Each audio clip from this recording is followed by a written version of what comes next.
And hello again from WJ Live, powered by the Western Journal. I'm Josh Manning, deputy managing editor for assignment at the Western Journal. Joining me on my left are Joe Setyen, deputy managing editor for story at the Western Journal. And on my right, Crackerjack reporter Andrew Shasha, senior reporter, your battlefield promotion, senior reporter for the Western Journal. Two of the three people you see before you are freshly back from CPAC. That would be these two guys. They just got back from Florida covering CPAC for the Western Journal and brought back a fantastic array of interviews and quotes and insight and interesting things that we're going to get to as the program unfolds. Basically, we're going to talk CPAC today. We've got sort of three big things we want to talk about. We want to talk about Trump. Trump was only there for one day. But like you and I were talking about ahead of time, Joe, it was kind of like he was there the whole day. His shadow was projected over it. He was there the whole time. His visage was there the whole time. Yes, he was still. And really, we'll get into it a little bit more, but kind of still feels like the de facto leader. Additionally, we want to talk about some polling that came out of CPAC. We want to talk about who we're looking at for 2024. Where does Trump rank in the ranks of those who might run in 2024, and who else is in there and how well they did? We also want to look at issues that are important to voters as we, believe it or not, begin to think about 2024. And then we want to talk about the final note here is, what did we see changing at CPAC as far as what's happening with Republicans? Are we still going down the same road we've been going down? Are we using the same tactics we've been using? Or are we beginning to see a shift? And I think Andrew Shasha says we are beginning to see a shift and that's a good thing. But let's kick it off talking about just CPAC in general, how Trump kind of showed up there even when he wasn't there physically. Joe. Yeah. So CPAC actually started Thursday night, right? And then it was Thursday night, all day Friday, Saturday, and all day Sunday. Trump was only there, Trump Sr. was only there on Sunday, right? Sunday evening, late afternoon evening. But he was there in spirit throughout the entire conference, right? You could tell just from the people who were the speakers who were talking, whether it was Ron DeSantis or Ted Cruz, people like that, but also just from the regular rank and file conservatives who were there, tons of Make America Great Again hats, tons of pro-Trump merchandise, tons of, Trump was the topic of conversation. It was about Trump and what is Trump going to do next. I think that, this really presents, it kind of shows, how much the GOP has moved and conservatism as a whole has just moved in the age of Trump. I've been to 4 CPACs now. My first one was 2016. And back then, Trump was not very popular among the conservative activists at CPAC. He was the outsider. He didn't even come. He was going to show up and speak. Most of the 2016 then candidates were speaking. He decided to not. He went to a rally instead. And most of the people there were not Trump supporters. He had the smallest, the smallest group of people who really liked him. You fast forward 4 or 5 years, and Trump is the star. It's all about, Trump with the hats and everything. It just seemed like CPAC was a reminder that, look, Trump is not the president anymore. He lost the election. However, he's still the leader of the party. He is still who conservatives want their party to be like. They look at Trump and they see this is the example of the leader who, they want. Yeah. I guess my question for both of you, I'd love to hear both of your insight on it, is this good for the GOP and conservatism long term?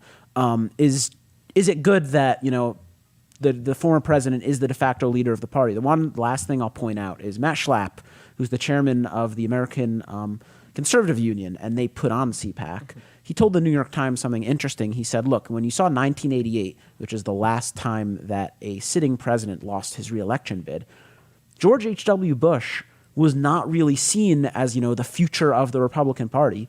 George H.W. Bush retired. This time it's different. Trump is still seen as, the GOP. What are you guys' thoughts on that? Yeah, just from being on the ground, Joe, you brought up a couple good points. I think nothing really says it better than in Ted Cruz's speech, all over the place speech. But one of the quotes that was just a big takeaway was he said, and I quote, it's, Trump ain't going anywhere. There's no question about that. Even in the last couple months of just infighting within the Republican Party, we've seen it. It's not going anywhere. It's just how does the party grapple with that? What does it take going forward? And I think that there are absolutely and unquestionably some amazing things to take, and we're going to talk about that a little bit later with regard to what communities get reached by the GOP right now. But I don't necessarily know whether it's necessarily a good thing to see kind of so much invested in a personality. I don't think you've seen that since a figure like Trump is very Reagan-esque. He's a personality. He got to the everyman in a way that a lot of political figures don't, and I think he's going to be remembered as a result in the same way and in the same light that Reagan was lionized. But I don't necessarily know if that's a good thing. I mean, as a small government conservative, I look to a lot of Republicans who see Reagan as kind of this godlike figure in the party, and I don't necessarily really see why. I mean, he did a lot of great things, but he did nothing but grow the gun of government, something I don't really favor and something that a lot of small government conservatives don't Well, he did a lot of stuff other than that. That's not the only thing. Of course, I just when you start to lionize a figure in that way, you miss all of the flaws and you only take the positives. And I think that, the party is at a point right now, and it started in the 2015 campaign, where they were kind of coming to grips with the fact that the Republican Party had failed to reach the constituents that had always favored them. For a long period of time, that establishment part of the party was looking for a reckoning, essentially, in the way that it behaved. And it got it with Trump, but I don't necessarily know if kind of the on all the merchandise, on everyone's lips all the time attitude towards the personality that brought that reckoning is going to actually move the party past the reckoning to a point where like reconciliation and a real rebuilding of the GOP is possible. And as Christians, I think it's important to note, there's something to be said for the cult of personality becoming maybe an idol, right? And I think with any politician, that is a concern. I have always said, politicians are not my friend. They work for me, and I will not treat them like heroes or villains. I will treat them as people who I need to get a job done, right? And they're not God. Only God is God. And I think there's probably an extent to which Trump and other politicians, I think Obama too, by Democrats was treated as sort of an idol, and I do think that's dangerous, just to piggyback off of that. Josh, you have something to say. So if the question is, does the interest in Trump, is that good? Does that presage something good, or is it a harbinger of doom? I don't know the answer to that. I think maybe a more useful question, if harder to answer, is to what extent are the folks who are wearing MAGA merchandise and stuff, like my son still wears his MAGA hat to school, are they in love with the personality, or are they in love with the policies and what he did? And I don't know.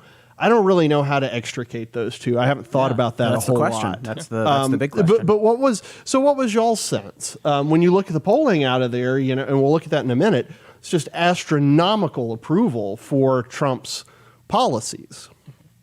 What did you sense? Did you get the idea that it was, Trump is the God Emperor who's going to save us? Or did you get the idea that it was, man, we are going to beat back the elite. We're going to beat back the deep state. Doggone it. America's going to be the land of the free and the home of the brave again. I mean, I think that is kind of the problem that you're getting at, Josh, is like, it is the almost impossible question of like, is the cult of personality a result of the policy, or is it a result of the reckoning that I was talking about a minute ago? And I get the feeling from Joe and I talked about this kind of on our travels home yesterday on the plane ride, or on the way to the plane ride, that there was a kind of interesting and to me a little bit shocking love of folks like Marjorie Taylor Greene and Lauren Boebert at the event. Like they were the most crowded, aside from like Matt Gaetz, when it came to passing through the convention floor. Who was the most beloved? Who was the most sought after for pictures and autographs and all of those things? And it was those two figures. And when I look at them, I don't necessarily see, they favor all the policies that we talk about. Yeah. There's no question about it. They're fine on policy grounds, but that kind of excitement is a more personality-driven thing, and I think that there is no question that personality has taken kind of a front seat a little bit when it comes to, and we had said this before the show, Josh, you were the one that was saying it, when folks see a figure that has gotten in the head of people that they don't like, the media, the Democratic establishment, the Republican establishment to a certain degree. They start to gravitate towards that figure because if that person is making the right people angry, they must be the right person for me, right? The enemy of my enemy is my friend, that sort of deal. It's a shortcut in the thinking. Exactly. And so I think that is unquestionably dangerous. And I think that we have to kind of get out ahead of that because those down ballot folks talked about issues on the stage. Some of the speeches that we saw were fantastic, especially the panel discussions were excellent, absolutely excellent. We're going to get to that later. And I think that there's no question we need personalities. Folks like AOC on the left have been so kind of essential to bringing that millennial class into the party because they are personalities, because they are exciting, because younger people like that. And I think that that gets at why people loved Reagan. I mean, he was someone that wasn't just a stuffy politician, right? So what's the alternative? If you say that personalities and kind of that attraction there is somewhat dangerous, what's the alternative to that? Because it seems to me the alternative to that is someone like, no disparagement, Mitch McConnell. And so, it's kind of dangerous when you have people who are really charismatic and who people are drawn to. But it seems to me that the other side of that is something pretty boring. Yeah. But Mitch McConnell doesn't have a personality, but look what the things he's been able to get done. Yeah, very and shrewd I politician. will admit Very that shrewd politician. have a lot of respect for Mitch McConnell because he got the conservative judges through. He helped the accomplishment. Yeah. So to an extent, I say, to heck with personality.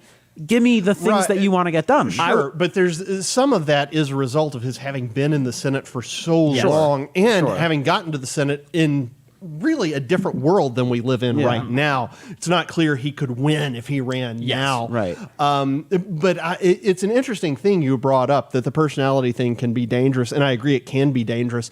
But I also think that, and we got to move on here in just a second. We've still got time for another comment or two. I think there are people probably in the Beltway who are very... they see somebody who's really charismatic and they kind of back off and think, oh, that's dangerous. Where to me, I'm seeing somebody who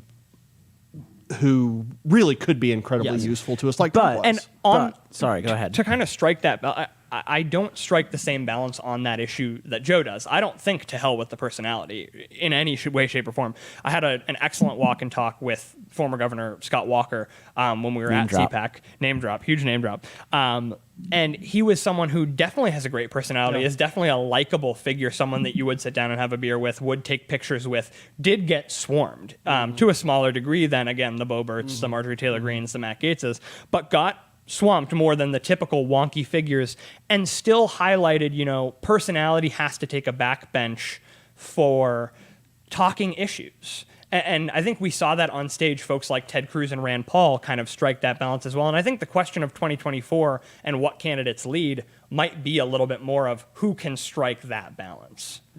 Yeah, just to sort of say Why do you hate people with personality, No, Joe? I think it's dangerous when you say all you have that's what I heard is a Andrew personality. say. So you take someone like Marjorie Taylor Greene, right, who has... I don't think she is a good congresswoman, right? The people elected her. She should be in Congress because she was elected. Totally fine.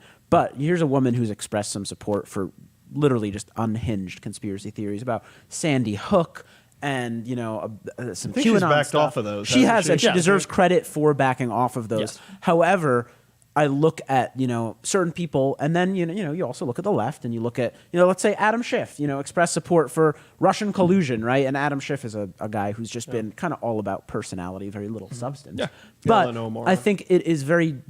I do think it is very dangerous when you look at someone who is just, I will be the loudest person in the room, and maybe I'm not going to actually add anything new to the conversation because I can't point to anything, where Marjorie Taylor Greene is proposing something new that she is going to get done, or adding something, unique aside from just, kind of piggybacking off of the Trump support and saying, look, I am the best Trump supporter that there is. So I think that's dangerous when you don't take a wholesale look at the person's personality, yes, and are they hated by the media, yes, and are they hated by Democrats, but also what do they actually stand for? Do they stand for something, or are they just saying, I stand for what this guy stands for, and I stand for it really well. That's where you get into, I think, kind of, Yeah. dare I say, the grift zone. Yeah. Yeah, and it's a weird circumstance right now, too, because we've so rarely had somebody, I think what I'm saying is right, we've so rarely had somebody who is as polarizing as Trump and who you can really, he's, for better or worse, he's kind of a guide star you can point to and say, okay, I'm with him or I'm against him. Yeah. Again him? Again him, as we would say back down south. All right, so that is All right. That is CPAC talking about the Trump presence there. But as you pointed out, it is impossible to get away from Trump at CPAC, and we've got some polling results to share with you guys. So one of the things they do while they are at CPAC is they poll CPACers, and they poll them about all kinds of things.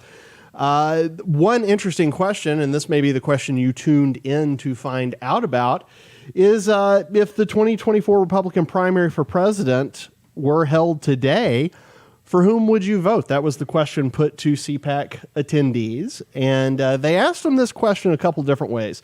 The first way they asked them, Donald Trump was not one of the names that was included. So there were Donald Trump Sr. Number of names. Donald Trump Sr., yeah, thank you.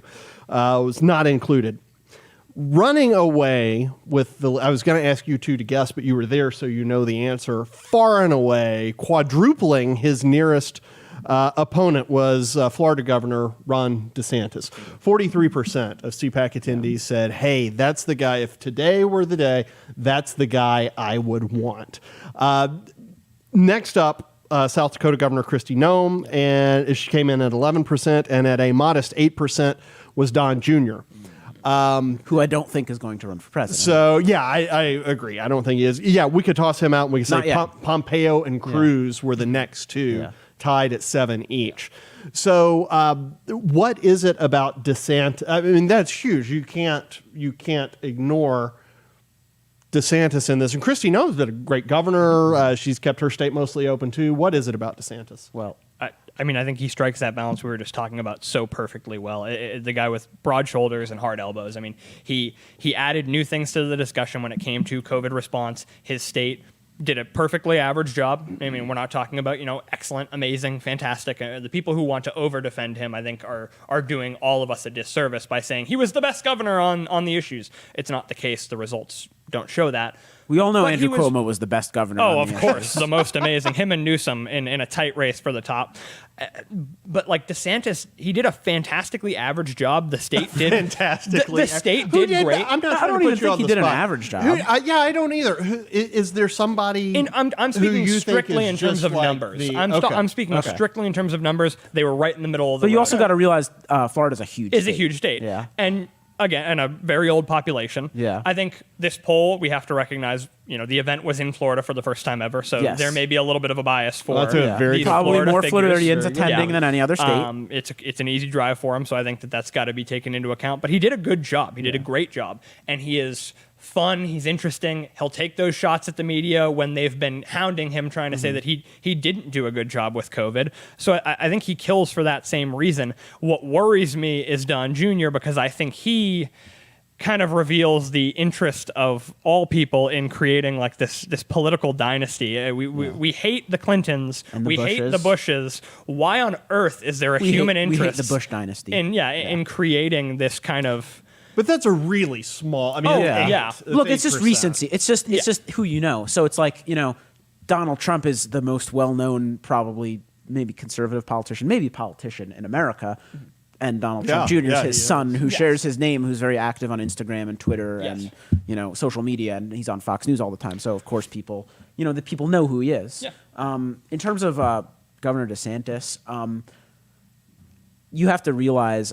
You said he did an average job. You have to realize Florida's not South Dakota or Wyoming, of course not. or any of those states. But I really do agree with you in terms of the policy, right? So here's a guy who has really he is a fighter, right? In how conservatives say, we need a fighter. Yes. Ben Carson, not to Not name the drop guy. again, but no, a different thing. Ben Carson told me, what I asked, what do conservatives need? Well, what could conservatives be positive about? And he said, if you fight, you will win. Yes. And I think that Ron DeSantis encapsulates that perfectly. He did not back down when the media and the Democrats called him every name in the book when they he was, responsible for COVID deaths. Kill him. Yeah, grandma killer, anything you can. And it wasn't because he didn't care about COVID.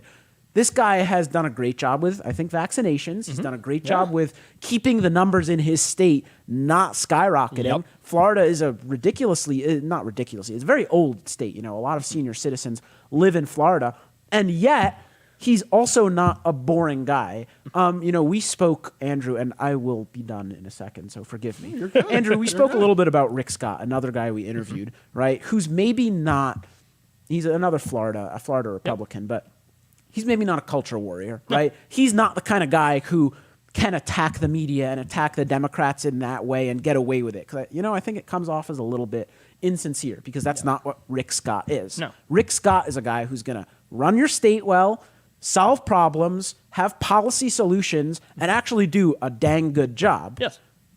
Governor DeSantis strikes the balance where he's both of those things, right? He can talk about culture war. He can talk about the media and how the Democrats, their plan for America. But he can also get things done in the same way that Rick Scott does. It's like he's a mixture of, you take Ted Cruz or, Rand Paul, one of my favorite politicians. You take Rand Paul and you cross him with Rick Scott and you get Ron DeSantis.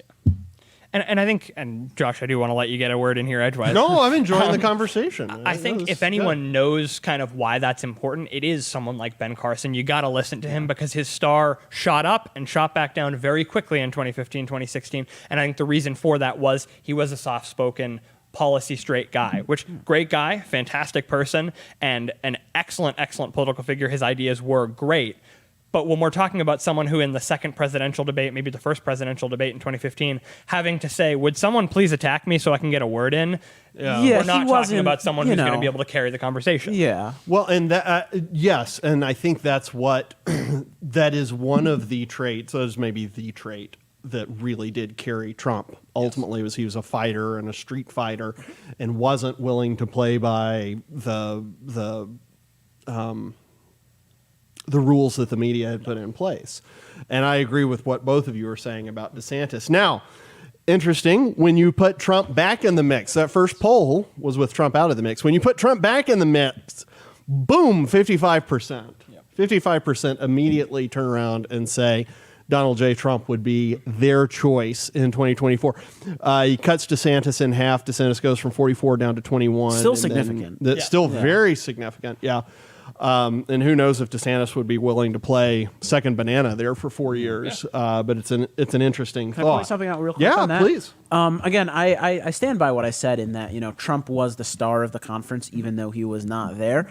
55% is not as high as you might imagine for someone who was, president a month and a half ago, who is very still popular within his party. That's not everyone. That's about half, a little bit more than half support. So, you guys, are you surprised it wasn't higher than that? Honestly, yeah, a little bit. I would certainly say so. I would expect a little bit more given how important he's been to the conversation, that even when it comes to folks who aren't Trump, he's a bellwether. It's like you were saying earlier, he's someone that you point to and you say, are you for him or are you against him? So you'd expect a little bit more. So I don't know. Maybe I've only thought about this in the time span since you asked the question. I the wonder, past 20 seconds. Yeah, so I'm probably just wildly incorrect about this, but I wonder if that's actually a point that maybe the party is not as obsessed and personality driven by Trump as we were talking about it earlier, and maybe it's not as bad as Maybe we've it's been thinking. we it love is. you, but a lot of people are like, but let's get someone else. Yeah. Well, and so here I happen to have a poll on that. Okay. When it comes to former President Donald Trump's issue, agenda, and policies, which of the following comes closest to your personal opinion? Unsure? 2% of people said they were unsure. Republicans should change directions and move away from Trump's agenda, 3%. Republicans should continue Donald Trump's agenda, 95%. So that is really interesting. You've got 55% of people saying, hey, he's my guy next time around. But you got 95% of people saying, hey, what he did Yes. is what I want Yeah. next time around. That, to me, if we are concerned that Trump is running a cult of personality, which I'm not convinced he is, but I sense maybe other people are worried about that. I think those are maybe good statistics. Yeah. Those are maybe encouraging statistics. Now, going hand in hand with this, would you like to see Donald Trump run for president again in 2024?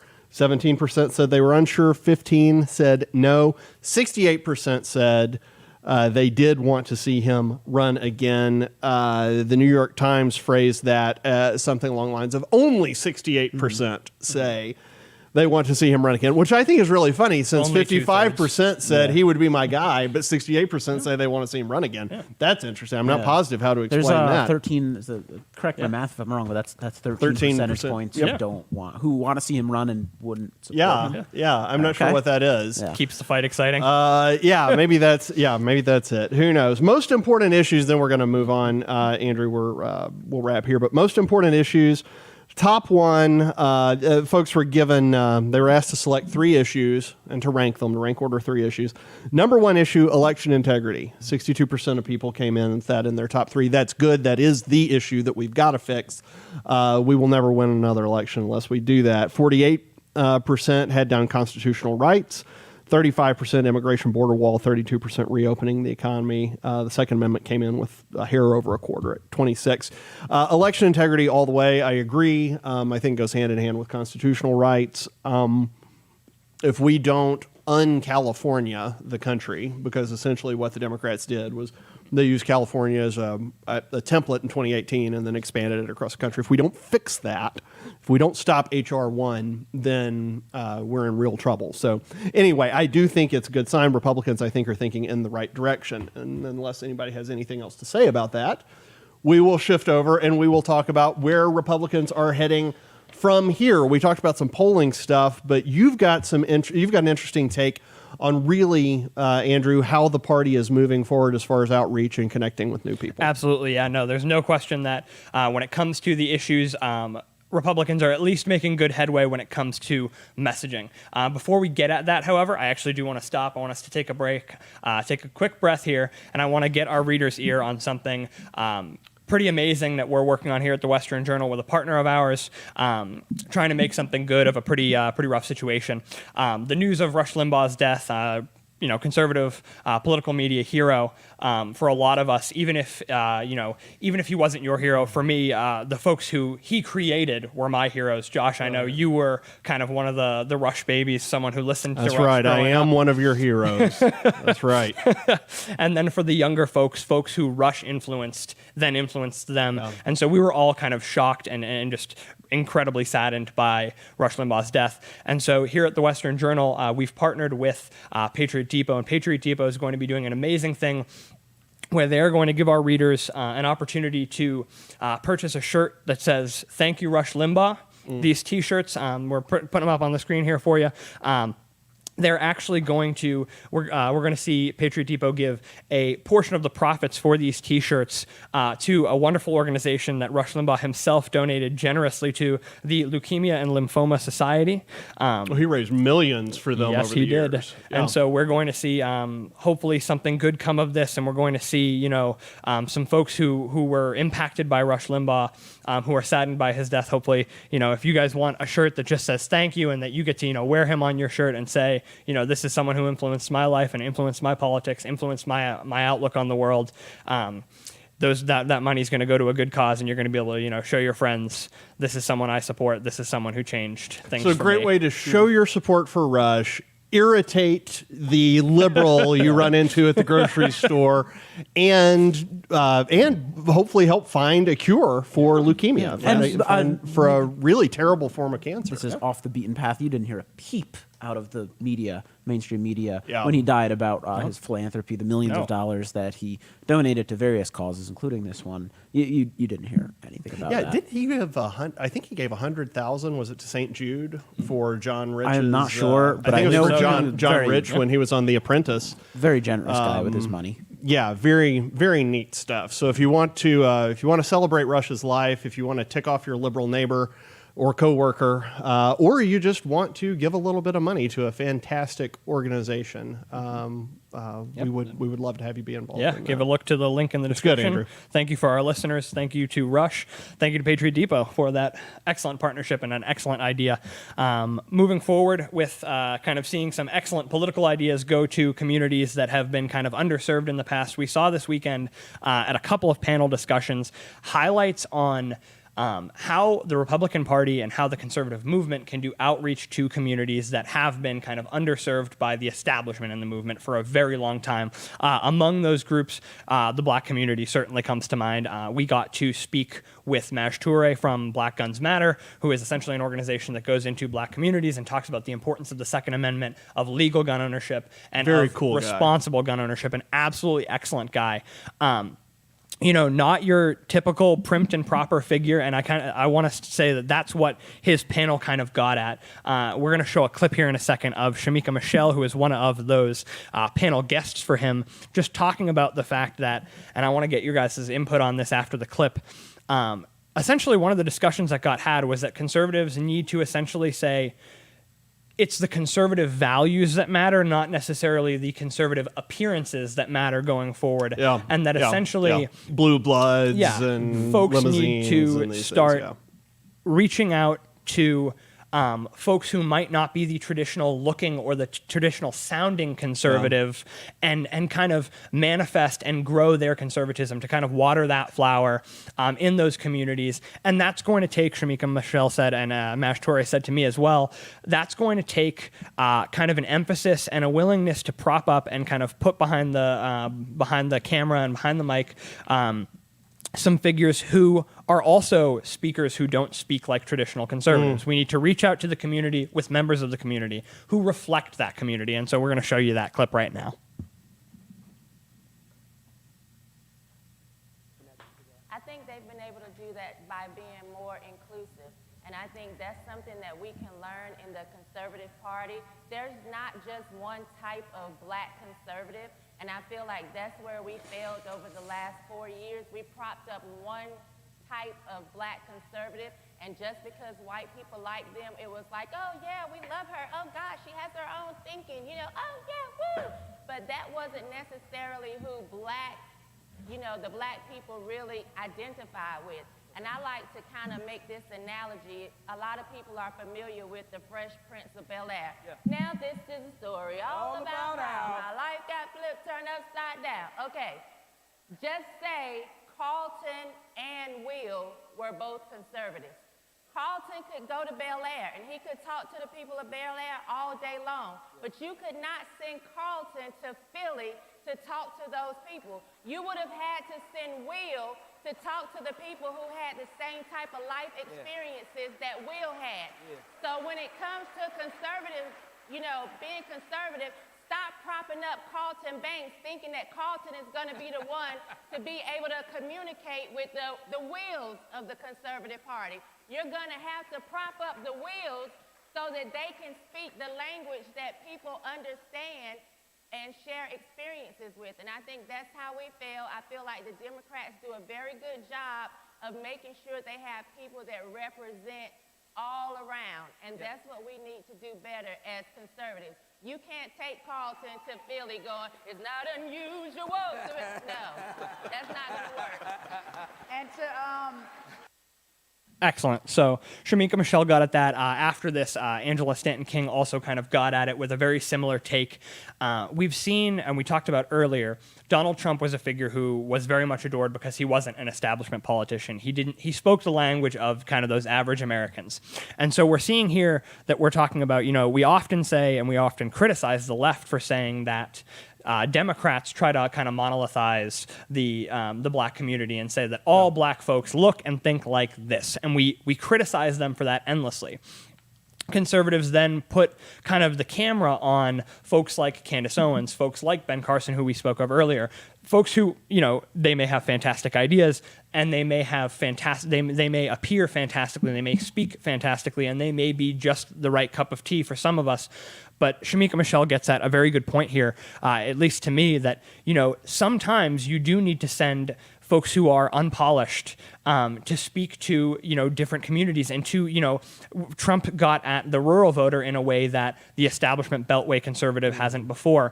Sometimes, Ben Carson and Candace Owens may be great figures that we support, but maybe we haven't given enough attention to folks like Shamika Michelle, Maj Toure, who may be a little bit less polished than your traditional conservative, but who get to the community and to everyday folks in a way that other folks just don't. And I just kind of want to get at what you guys think about that. Yeah, well, I think it goes back to the establishment issue versus grassroots, establishment versus populism. And populism, we always acknowledge, is very dangerous. Yeah. But it is very hard to see a bunch of establishment Republicans sitting around drinking brandy and smoking cigars and thinking, oh, man, that's the kind of person I want to reach out to. It's much easier to see them say, I'm not positive if we want them in our party.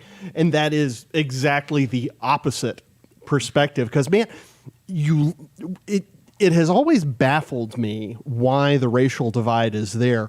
Because, I mean, I grew up in the South. I grew up in an area that had far more African Americans per capita than most parts of the country. And man, they love America. They love their community. They go to church on Sunday. They love their kids.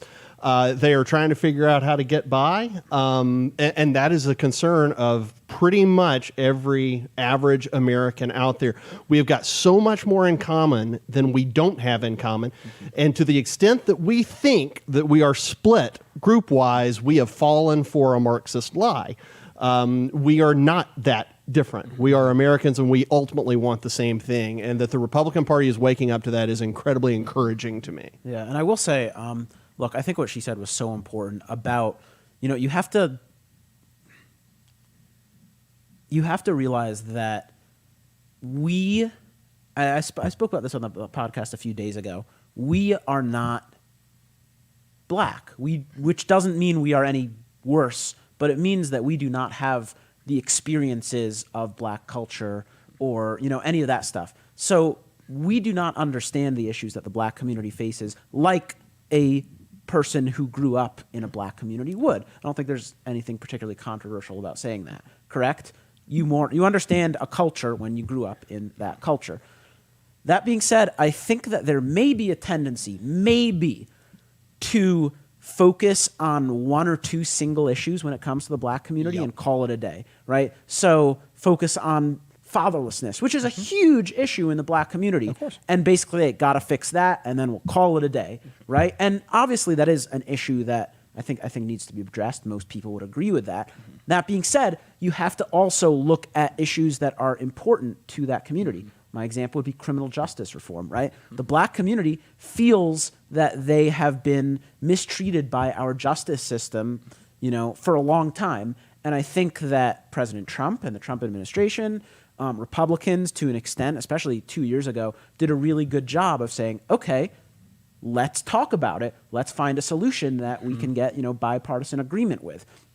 I am concerned that the events of this past summer, in terms of the rioting and the looting and all of those things, made some conservatives, and I hope this isn't true, but it made people kind of forget that there is a conversation that needs to be had, that this is a conversation that can be had peacefully, without violence, without looting, without rioting. But there is a conversation that, Republicans realized 2 years ago, we need criminal justice reform. That is why they passed the First Step Act, which, as you may notice, the first word was first, i.e. it is not the final it is not, the end solution to the problem. So I really hope that Republicans can keep meeting the black community on issues like that, criminal justice reform, and say, let's continue to find solutions to these issues that are important and fix them. Are you saying, I'm just trying to understand what you were going for. Were you saying that you're afraid Republicans may be focused on too much now on law and on order one issue? Okay, got it.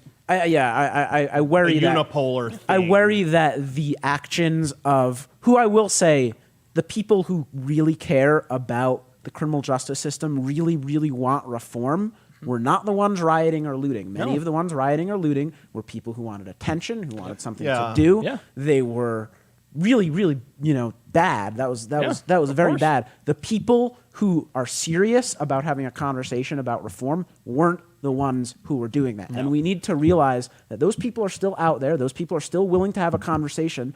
I spoke with Lewis Reed, who works with Dream Corps Justice, organization founded by Van Jones, the former Obama administration advisor. Van Jones spoke at CPAC 2 years ago. Lewis Reed, I talked with him on Saturday, I think it was, and look, here's some liberal-leaning folks who say, let's have a serious conversation about this. The conversation is still there, and it can be had if conservatives are willing to have it. And I think to an extent we were, by the virtue of the fact that Lewis Reed was at CPAC, but we need to focus on that. No, you're absolutely right. And you're getting at, I have pulled up right now from our story on the interview with Maj Toure. He said, that he felt like the black community had been, quote, neglected on the issue on the Second Amendment issue and seen as, quote, undesirable when it came to conversations on the Second Amendment. And I think that you cannot overlook that. Something that brought me an obscene amount of giddiness and joy as an adult man was after our conversation with Dana Lash at CPAC. Maj Toure actually came up. The two of them hugged. They were great friends off camera. They were super, super friendly with one another, and that just brought me so much joy because I do think that we need to see folks who are saying, these are not communities who are undesirable on certain issues. These are not communities who are, let's focus on X issue and that we think that these communities need help with. Let's actually get at the heart of it, have a real discussion. And so much of our politics has just thrown the discussion out the door. Yeah, well, yeah, and just actually listen to them and what they say and what's worrying them. Yes. And that seems to be what Trump did really masterfully, is that he listened whether you were black or white or you worked in a coal mine or whatever. He listened to you, and there was nobody on either side who seemed to be doing that. No, like what Lewis Reed told me, he said, look, Trump, due to what he did on criminal justice reform, which I will focus on because it is the issue that I really care about, Trump left Biden with no excuse. He left the Democrats with no excuse not to build off of that, because if Donald Trump can do it, anyone can do it. Yeah, that's good. Good last word. Folks, thank you for joining us. We appreciate it. If you're watching us on YouTube, or if you're not watching us on YouTube, why not go over to YouTube and watch us there, youtube.com/WJ Live. While you're there, be sure to click the subscribe button. And after that, click the little bell that's going to pop up. That bell is going to make sure that essentially that we don't get shadow banned from you, that when we go live, you're going to get a notification for it. And as George Upper, who sits in this seat, sometimes says, that's going to drive them nuts. And I think it is going to drive them nuts. So be sure to do that. Also, if you would like to support the Western Journal is what powers WJ Live. We pull an enormous amount of our content from there.